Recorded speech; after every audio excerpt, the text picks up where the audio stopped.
Continuing our discussion about derivatives of polynomials and exponential functions, let's take what we've learned about computing these derivatives of these types of functions, polynomials and exponential functions, and let's use those tools to actually find derivatives and apply that knowledge to answer another question, maybe something like finding the equation of a tangent line or determining where a function has horizontal tangent lines.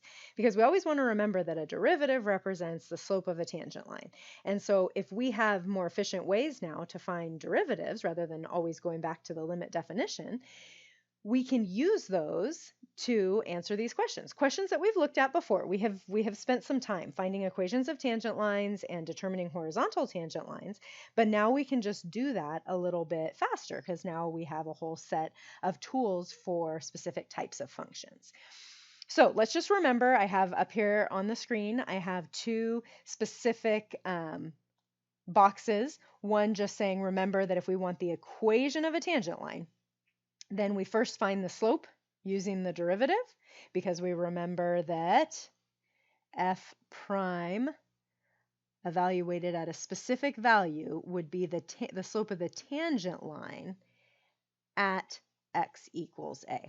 Okay? So finding the derivative and then plugging in a specific value is going to give me that slope of the tangent. Slope of the tangent line. So if we can find the derivative, then we can just plug in the point that we're looking at, find the slope, and then from there it's algebra, right? From there it's algebra to actually find the equation y equals mx plus b. But the finding of the slope, the m, is using the derivative. So we'll do this example in just a second. I wrote it off to the side. And then here is one other box because I want to do two examples on this. And so if we want to find the equation of a tangent line, not just the equation of a tangent line, if we want to find specific types of tangent lines, like a horizontal tangent line. Well, a horizontal tangent line is when the slope of the tangent line is 0. A horizontal line has a slope of 0. So if we want the slope of a tangent line m sub tan equaling 0, well, then we have to take the derivative and figure out when is the derivative equal to 0. Because we remember that the derivative represents the slope of a tangent line to a curve, f of x. So if we want to find when we have horizontal tangents to a curve, then we're going to take the derivative of the function that defines the curve and determine when that equals 0. That will give us horizontal tangent lines. So also remember, I wrote equals 0, but remember that horizontal lines have a slope of 0, right? Horizontal lines have a slope equal to 0. Okay.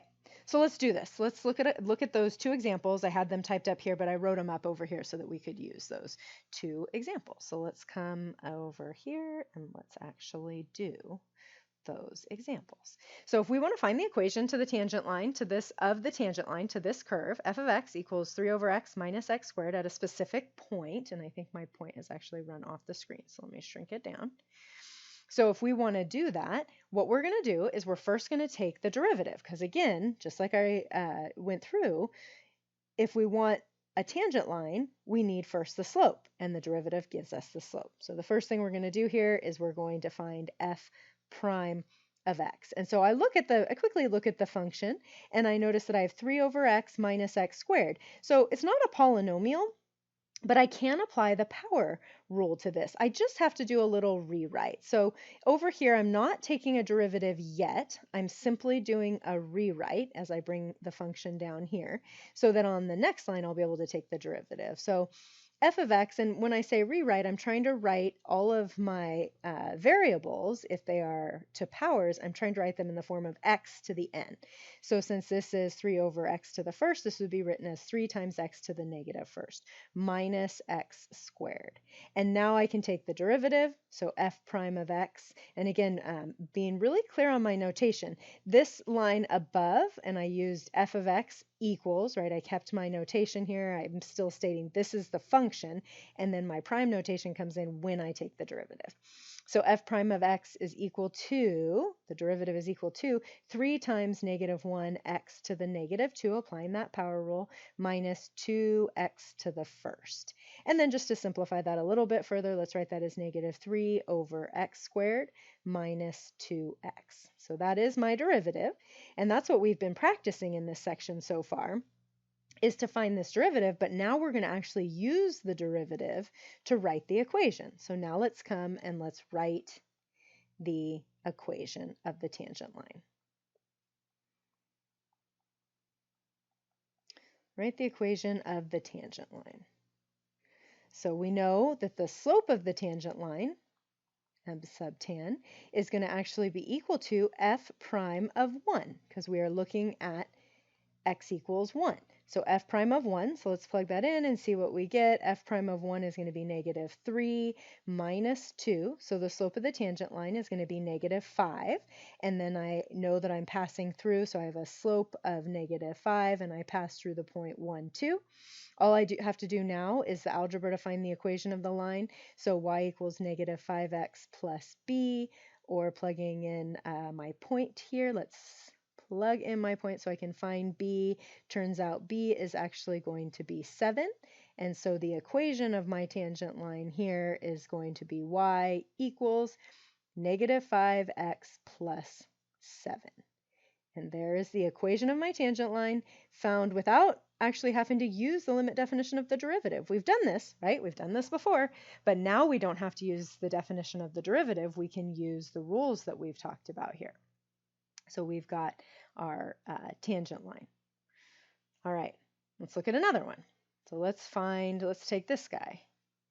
Let's find all the points to this curve, this polynomial, where there will be horizontal tangent lines. So if we want all the points where we have horizontal tangent lines, as soon as we read that horizontal tangent lines, we think, well, a horizontal line has a slope that's equal to 0, and tangent lines, the way we find the slopes of tangent lines is we look at the derivative. That's what the derivative does. The derivative gives us slopes of tangent lines. So f prime of x has to be equal to 0. That's what we're trying to find. So we find when f prime of x is equal to 0. So, and I actually have this as y, not written in function notation. So we could also say that's the same as saying dy dx, right? dy dx, if we wanted to use Leibniz notation, when dy dx is equal to 0. So again, the first step that we're going to go through here is to actually find the derivative. So y equals, I am rewriting this, but I'm not actually changing it. I'm just moving it down. So I have it on this line here, since I wrote right above there. This one doesn't involve any rewriting. All of these are written as constants times x to a power, so x to the nth power. So I don't actually have to go through the process of rewrite here. Next step, I will go through the dy dx, and I'm going to have 2 times 3x squared. I'm going to write out all the steps, but if on this step you went right to the 6x squared, and that's what we're going to do, probably starting in the next video, I will start to combine steps a little bit faster. But as we're introducing each of these topics, I'll try to show all the steps here. So we've got 12 times 2x to the first minus, this one's interesting, right? Because this is x to the first. So this becomes 1 times x to the 0. But of course, 1 times x to the 0 is just 1, and then the constant has a derivative of 0. So I'm showing all the steps, but as we go, we will start to speed this process up just a little bit so that we can see that the derivative in our form here, dy dx, is 6x squared plus 24x minus 30. Now, to find where that has horizontal tangent lines, so horizontal tangent lines are going to occur when that is equal to 0. So horizontal tangent lines occur when the derivative, dy dx in this case, is equal to 0. So I'm going to take that derivative and I'm going to set it equal to 0.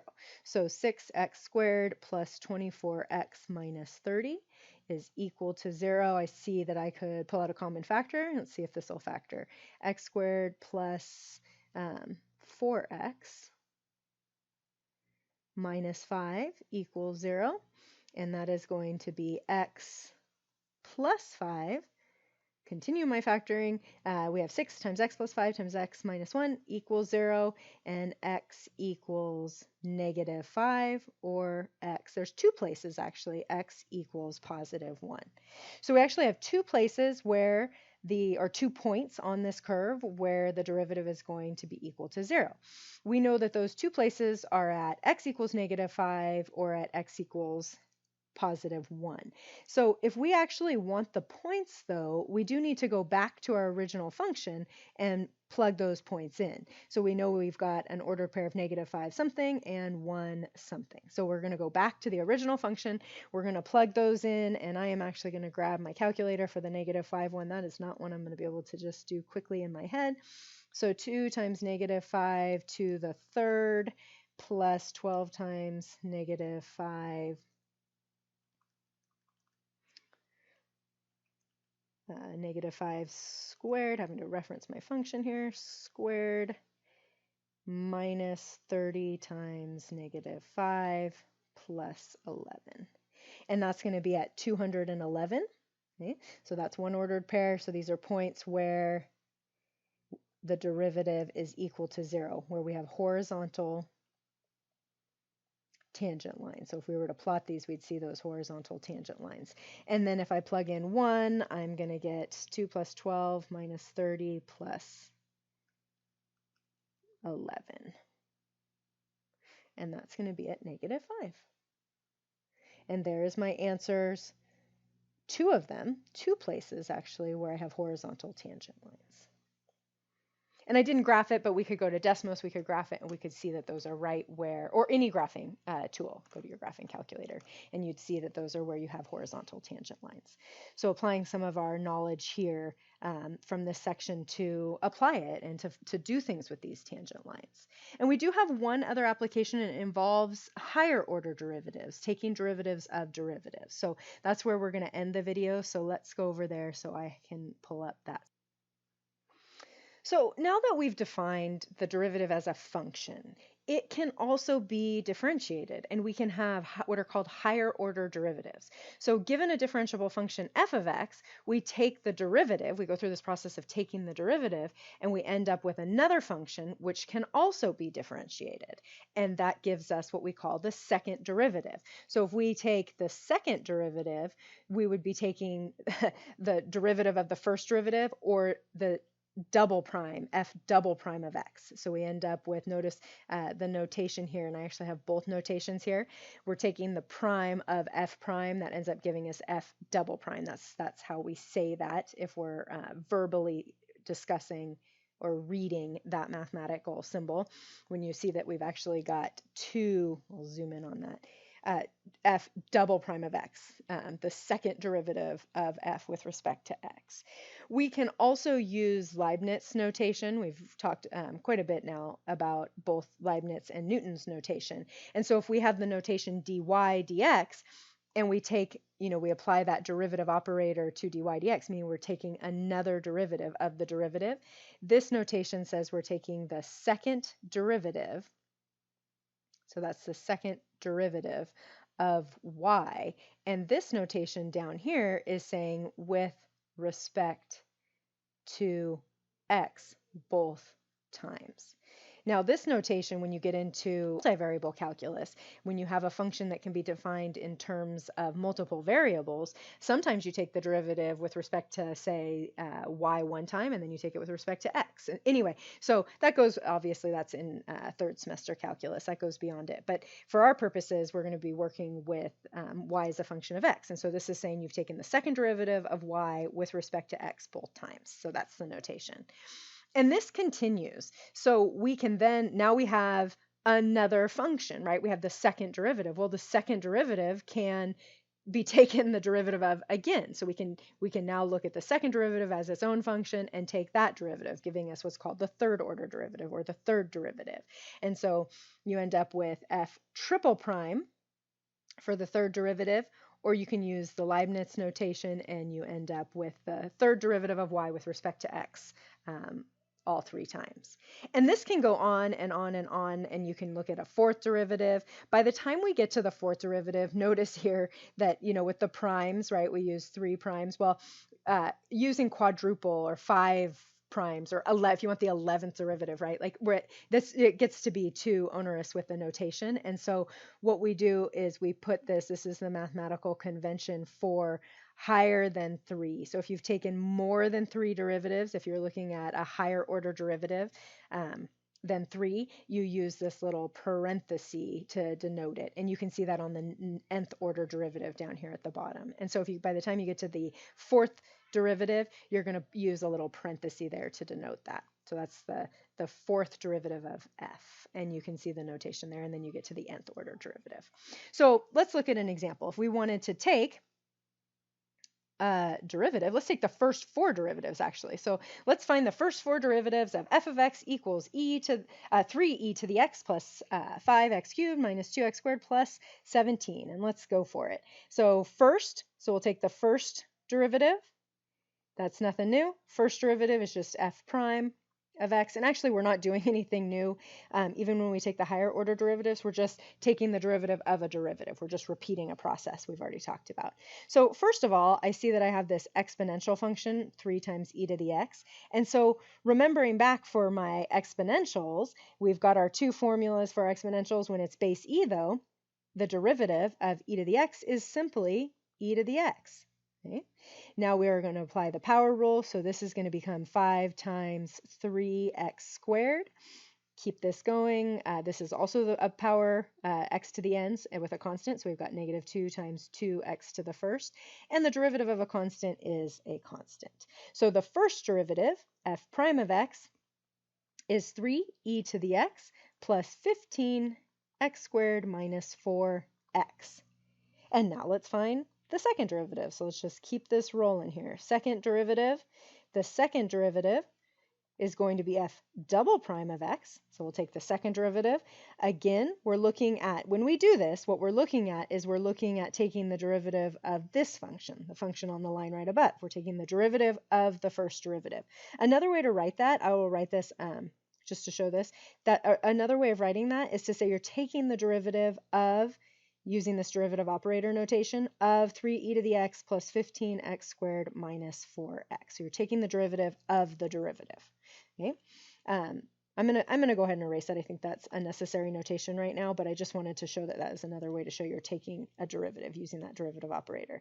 So we're taking the second derivative. So we've got that little second derivative right there, and the derivative of an exponential is of e to the x. Now, if it was anything other than e to the x, we'd have a natural log of that base as well. But for e to the x, the derivative of e to the x is just e to the x. And it has that constant multiple of 3, so that's still going to be 3 times e to the x. And we keep going, applying the power rule here. We get 15 is the constant times 2x to the first. And then we have minus 4 times 1x to the 0. I'm going to write that a couple more times maybe as we do some notation, but the derivative of x is always going to be just 1 because 1 times x to the 0 is 1, 1 times 1. So our second derivative has now become 3e to the x plus 30x minus 4. And let's keep going. So now the third derivative. So now we're going to take the next derivative, the third derivative, f triple prime of x. And we're going to keep going. So now we're taking the derivative of the line above. We're taking the derivative of the second derivative. To get to the third derivative, you take the derivative of the second derivative. So this is, again, going to become just 3e to the x. Notice that as we take repeated derivatives, because of that rule for the derivative of the exponential, we get just 3e to the x. And then we're going to have 30. Now this was x to the first, so this is going to be 1x to the 0 again, plus 0. The derivative of negative 4 is 0. I wrote plus 0. You could just as easily say minus 0. Interestingly enough, 0 is the only unsigned number, so we could either add it or subtract it. But the derivative of a constant is 0, so we have a 0 there. And my third derivative, my triple prime, f triple prime of x, is 3e to the x plus 30. Okay, and let's keep this going. So now let's take the fourth derivative. And the fourth derivative, because we're no longer going to use primes, we're going to use this parenthesis. The fourth derivative of f with respect to x is going to be the derivative of the third derivative. So we take the derivative again of 3e to the x, which is going to be 3e to the x, the derivative of 30, which is 0, and our fourth derivative becomes 3e to the x. And here are all 4 derivatives. So we've got f prime, f double prime, f triple prime, and the fourth order derivative at the bottom. Now, interestingly enough, we could keep going, and it turns out that even the 10th derivative, because at this point, notice that the polynomial portion of that function has zeroed out as we've continued to take derivatives and reduce powers. But just kind of an interesting note right here, if we were to continue this on, 5th, 6th, 7th, I don't know, let's go out to the 17th derivative of x. It's actually going to be 3e to the x. And I just pulled something out. I just pulled 17 out because I wanted to. We could do anything. It turns out because because we've now reduced down to just an exponential function, as I take repeated derivatives, it's going to still be an exponential function. So that is how we take repeated derivatives. Now, an application of these higher order derivatives is looking at the relationship between position, velocity, acceleration, and then actually something called the jerk of it's called the jerk, and it is referencing the jerk of a object in motion. So let's just project that and maybe quickly do one example.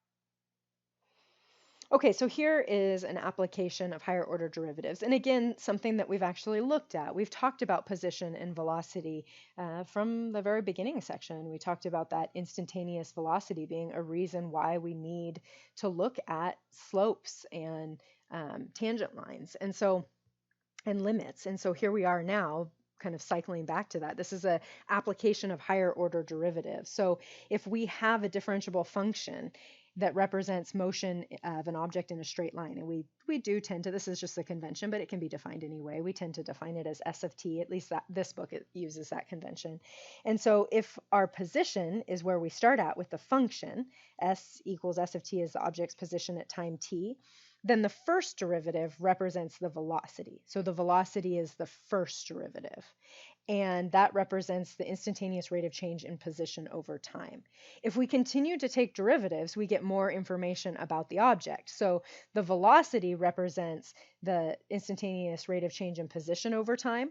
Now, if we actually take a second derivative, we get acceleration, and acceleration represents the object's instantaneous rate of change in velocity over time. So, velocity, if you're thinking about just an object in motion, if you're thinking about a car driving on a straight line, if the car, first of all, you got the position, s of t would be just the position of the car. V of t would be the car's speed over time, and looking at that instantaneously. Acceleration would be changes in speed. So as you accelerate or, put your foot on the accelerator or put your foot on the brake, that is changes in the car's speed. And then the third derivative, we actually do have a third derivative we look at periodically, and that's called the jerk. And so any sudden changes in acceleration, instantaneous rate of change in acceleration over time, the jerk gives us sudden changes in acceleration, instantaneous changes in acceleration, and that comes from the third derivative. So just to wrap up this video, let's do one short example on velocity, position, velocity, and acceleration. So if I were to have a position function, s of t, and I typed this one up, so we'll just start here. T to the fourth minus 2t cubed plus t squared minus t. If that's my position function, then s prime of t would represent the velocity. So the velocity function is the first derivative. So the velocity is the first derivative, and we use v of t for velocity. So this is position. Once I've got this derivative,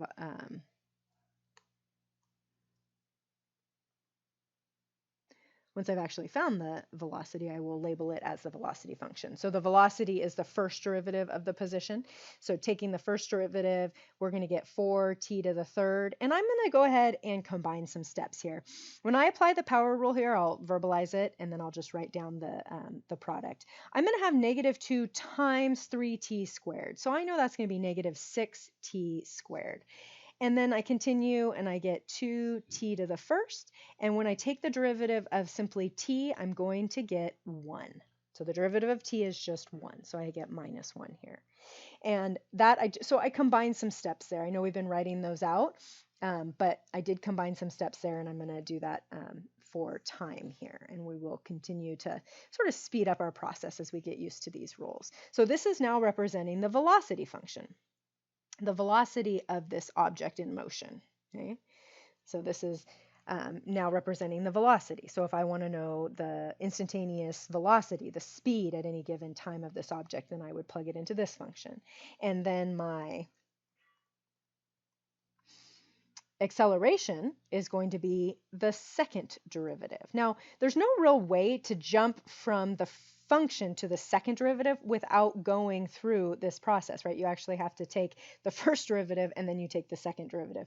Higher order derivatives, we can explore patterns in higher order derivatives, but there's not really a shortcut. You can't like jump from the function to the jerk without also finding the velocity and the acceleration, meaning you can't jump from the function to the third derivative without also finding the first and the second derivative. You kind of have to go in that process, unless it's a specific type of function that has some sort of pattern. We don't have a lot of those though, so let's just leave it at that. So let's take the second derivative, taking the derivative of the first derivative, and we will end up with 12t squared minus 12t plus 2.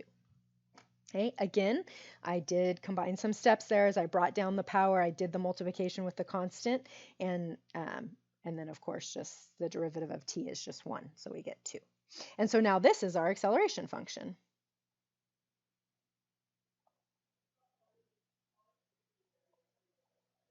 So now if I wanted to use this to find both the velocity and the acceleration at specific times, I could do that simply by plugging in those times. So at t equals 1 second and at t equals 2 seconds, I can just plug those in. If I want v of 1, I would plug that in. That's going to be 4 minus 6 plus 2 minus 1. So the velocity would be, let's see, -1. Now I don't have units on this. I probably should have given this units. Let's just say that this was in meters and t was in seconds. I'm doing that because I want to put some units on here. So then the velocity is going to be -1 meter per second. Okay, so the velocity is actually decreasing here. It's a negative. And v of 2, so let's do v of 2. Coming back up to my velocity function, that's going to be 4 times 8, so that's going to be 32, minus 24 plus 4 minus 1. So my velocity there is going to be 11. So that's 11 meters per second.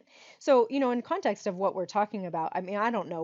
I just threw those units on so that we could have a little bit of context to talk about here. But we have an object basically that at 1 second, it is slowing down, right? It's a negative velocity, -1 meter per second. Whereas at 2 seconds, v of 2, we have 11 meters per second. So that is getting faster by 11 meters per second.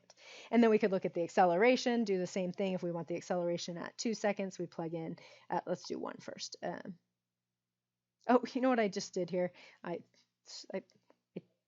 twisted myself up. I found the velocity. I should have put that over here. I'd organized this, and then I didn't follow my organization. So let's do that. Maybe the video, this is what happens when the video starts to get too long. Okay, so there we go. So now we've got velocity, both of those. Now let's find acceleration.